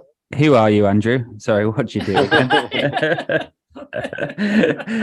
think I've probably Thousands watched of hours. Yeah, since 2013. It was just never ending, really. And each episode, each teaching, each week was so different, and giving me that perspective of I have to do it myself. I can't have anyone else doing it for me. And I was a recovering light worker back in 2013, where I fought and was looking for instant gratification, looking for archangels to save me. Then finding Andrew's material in 2013 made me understand I had a lot of shit wrong with me, and I needed to go really into that shit. And through ceremonial living and not being obsessed with the journey, I found clarity, and here I am today. And the thing is with Andrew's teachings, that I was the same as Dale. I came into Andrew around about 2014, and I just digested and digested and digested. But what I wasn't doing was all of the techniques, or at least enough of the techniques. And it wasn't until maybe 2016, 2017, possibly, that I started to binge on everything. So when you listen to all of the information, some things stick, some things don't. And that's the same with the practices as well. There's such a plethora of different practices that Andrew's put out there. And as long as you pick some along the way, you're going to find stuff that sticks. And then once you get that daily practice, it grows and it evolves and it grows and it evolves. And then you see the other layers in the teachings that previously would have gone straight over your head. It's an ongoing process. But it is just, for me, it's about taking in as much as possible and seeing what fits and what sticks. Would you agree, Dale? Yes, yes. And that, not trying to be obsessed, and that was a big turning point for me. 2014, 15, I was doing too many fire ceremony. I was obsessed with the journey. I was doing too many ancestral offerings, and it made me kind of go into a shaman's death about and realize I need time off from the journey. I need to be a human. I need to switch off from all the spiritual stuff at least one day a week. And that created such growth for me, actually switching off and not having the burden on my back of always trying to fucking do shit. So I went through it. Yeah. And then you find that you expand like that. It's not like going up a level, it's an expansion. And then that downtime you can have it whenever you choose, even if you want it for longer periods of time, because you have the potency behind you to make the work that you do super high frequency potent with intention, not just for the sake of being super high frequency, but because you have a purpose and a direction. There you go. I think the biggest thing for me was that just to live, laugh, and play every day. That's one of the mottos in my mental wellness and addiction stuff. And through that process, because we do put that pressure on ourselves, I found that for myself, I just reminded me, and Andrew, you did it, and all the community did it, live, laugh, and play every day. That's right. But is there discipline in play? Oh, yes. Because I'm over disciplined. That's the problem. Needed the joy. Yeah, because everything else was boring. That's even funnier. I think also from after a while of listening to Andrew, I realized what he was asking for, even not doing so in words, but just in his energy output, was a co-creation with you. Yes. A co-creation with all his audience. And that's very much what it's become for me. And I'm sure it is with many of you, not just Maty and Dale too. But I feel like I work a lot in the unseen, probably with many of you, because many of you are in my dreams. Again, not just Andrew, Maty and Dale, but many people, I feel we have a lot of great co-creative energy in joy, in this journey, and in passion. And that's very much what's needed at this time, I'm feeling, and very much why we've all come together to do this, because so many of our shows are actually very amusing. I think they're a great deal of fun. After a decade, we're bonded by the practice. Yes. And the more that we are serious about the practice and allow it to grow us, then we become more authentic. When we become more authentic, then we can get together in our own unique ways. And we can say to the audience out there, all these people here have never had a bad word for each other at all. I can say that to you. I've known Laura now for a few years, and we've never even come to even so much as a slight disagreement, have we, Laura? No, you never. Not even so much as a slight disagreement. No, nor Dale nor Andrew. Because we're bonded through these teachings and these self-mastery processes. Yeah. You guys can't say it better than I did, you guys, because you guys emanated. Thank you. Exactly. Praise the Lord. I found my crew.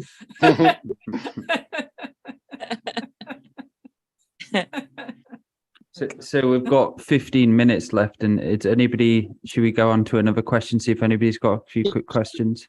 Thanks, Danny. Yeah, thank you, Danny. Love to the Dandelion tribe. Thank you. So Nathan was. So just Nathan. Your hands up, asked to unmute. Oh, hello. Hello, where are you calling from? Hello. Hello, I'm Nathan. I'm from Wales. Hey. Can't remember, Nathan. I don't know. Well, actually, I don't know, Andrew, if you remember me. I'm the you, I, me, you. Yeah. Yes. Yep, I remember. Oh, Yes. yes. We talked about that, how special that was. Yeah, not long ago. How you doing, man? How has your recovery been? It's been okay. At times, it's been quite difficult, particularly with two of them that it's just trying to harmonize and to come and bring them together when they're. I've had probably, yeah, if I admit it, they've had too long to have too much control. So I'm just I've just placed it in like that loving energy. And I think I've learned, particularly the last month, I've just got to surrender to that because I felt like I was I had a too high expectation of it coming back in the speed I want. So instead I'm going back to a natural flow. Okay. I don't know if that's right or wrong. I mean, I feel actually when I said that, it feels from my heart right. Sure, but the heart doesn't always say the right answers. Okay. So let's go through a validation process. So we're going to actually interrogate your heart. Okay. It doesn't mean the heart is right or wrong. It perceives differently. Okay. All right. So is this choice to surrender a long-term goal and strategy or a short-term goal and strategy? But just let your subconscious answer. Short Or term. your heart. Short term. What does it solve in the short term? That will give me passage of time so I don't have to actually get to the core of it. So it's still ultimately an avoidance mechanism to make it take longer to your core. Yes. Instead of directly facing them, this is the chicken move. Yes. Which is what you've been repeating over and over again, and why this choice seems so easy to make. Yeah. Yeah. Yeah. Why are you afraid of confronting the other side?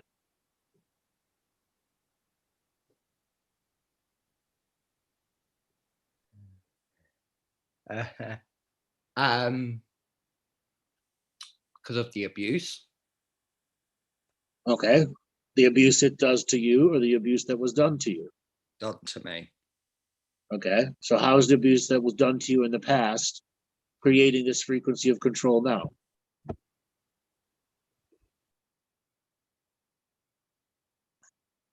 Yeah, it's just You've given avoidance. it the power. It's avoidance.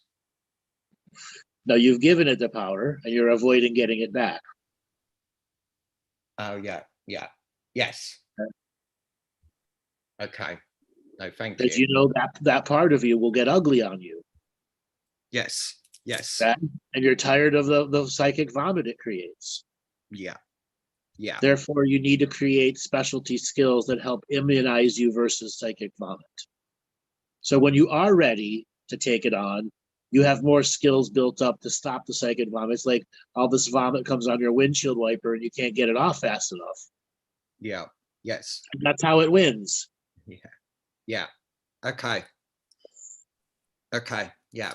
Thank you. No, I've got a clearer picture. Thank you. So what you can do is have a fire hose in your hand. Or even better yet, have you ever seen the steam cleaning wands, how they can peel paint off of walls? Oh, yeah. Yes. Yes. So I want you to see a high pressure steam wand in your hand. So it will hurt. Yeah. You'll cook a cow. You'll steam cook a cow in like 3 minutes. That's how fast these things heat up. Okay? Okay. High pressure steam wand. And when it starts coming in, throwing the vomit at you, that's how you're wiping it off, and then actually spraying it with the high pressure steam wand. Right. Yeah. Okay. I like that. No, I like that. It's a fire energy inside you. Yes. Yes. Okay? So you're not only using water, but you're using the steam and the steam energy, the water and the light and the heat. Yeah. Because I've done quite a few times where I've really created a steamy bathroom by running the shower and then going into a bath of salt and sage and allowing my energy to really soak up through that steam energy, which I have felt really beneficial, particularly around the edges of my aura. So yeah, is that kind of that as well? Those are aspects, not wholenesses of you. Right. Okay. And aspects have to be integrated into the wholeness, which is the you trying to make sense out of the reality that's inside you. Yeah. The one that actually makes the free will choices. The soul is operating the voice box right now. Yeah. Yes. Okay. And not the programs that are running the script. Yeah. Okay. No, thank you. Okay. So let me ask you one more question. Yes. This is a heart question. Okay. Who else are you afraid of inside there?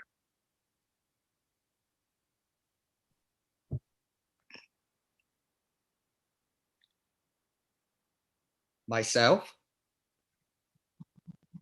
Which Are there other I, me, yous that have taken control in the past and have gone away but could come back at any moment? Yes. And they're kind of like comic book characters who are dead one episode and alive the next. Yes. Okay. Okay. I've just felt it. This is a myth energy inside you. So what does the word myth mean to you? Myth. As it's almost a story.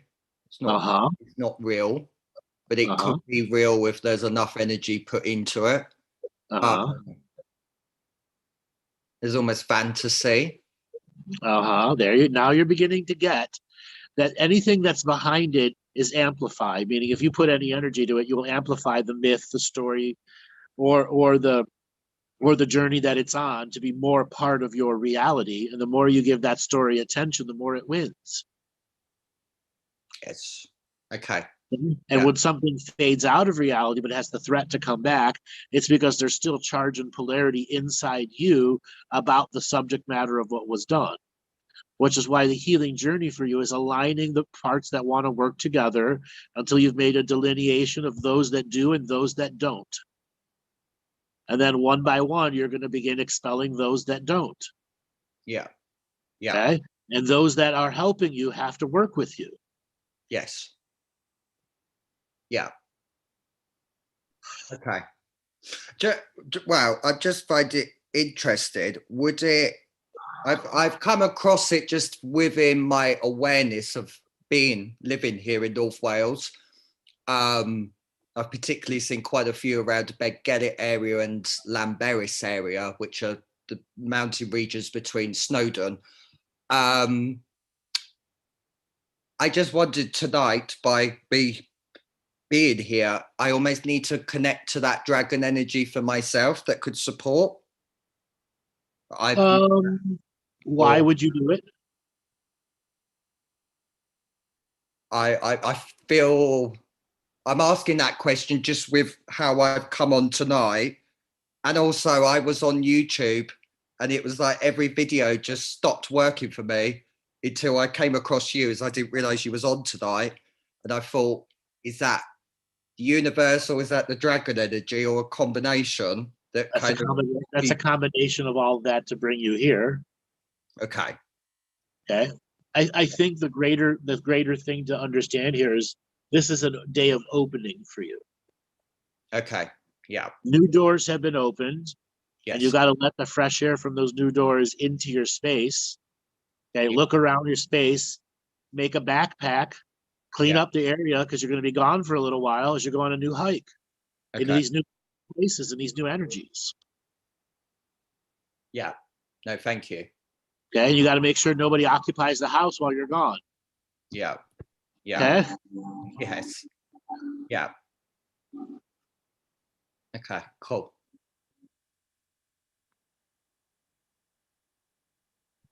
Did anybody else? Did you got anybody else want to ask Nathan anything? Because you affected a lot of people, man. A lot of people really learned a lot from that session I did with you.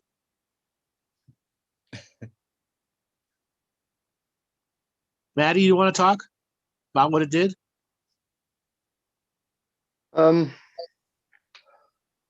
So even though that you've been diagnosed with this particular disorder, Yes. I saw so many facets of it within myself. And I know yours is trauma-based as well. But the way that Andrew broke it down, the I's, the me's, the you's, the them's, and you could use an infinite amount of other descriptions, couldn't you, for different facets of the personality. And that's all I got for me is it showed me that we all have a sense of that in a way. Yes. We're all fractured in a way within our own minds. And it really brought me and made me aware of those different fractals of myself and how I could actually name and shame them, so to speak, if that makes sense. Yes. Yes. Yes. And I thought he was very, very brave to do the work and not allow this to stop you in your tracks. Thank you. Thank you. And that's what I really felt in myself, that I needed to share it and to show that there is hope as well, because I think a lot of people maybe get given them diagnosis and then they think that's it. If they just stick to a medical system, which I'm not disputing, it has points, but really majority of time it's very limited. And I'm glad that I could just show someone that there is hope out there and there is a different way. Diagnosis and prognosis. You know, some people get told they're never going to walk again, yet lo and behold, 3 years later, they're running around. You're running, yeah. Yes. You know, it's your own limitations. It really is. And how much work do you want to put into it? I'm not saying it's not going to be difficult, because in your particular case, it is going to be difficult, but it doesn't mean you can't do the great journey. You can't take those steps day by day by day. And, you know, what's to say what can happen in the future? Yes. Yeah. You've got the courage to do it, Nathan, as well, and maybe have a victory fire, because you've got so many victories interwoven in what you've achieved, the courage that you've shown. No, thank you for that. I've never thought about doing a victory fire. I like that. No, thank you. And then once you've done your victory fire, you'll have all the questions in your mind and the new, well, not battles, but, you know, the new steps you're going to take towards newer goals. Yes. Greater goals, a greater awareness. Yeah. Thank you.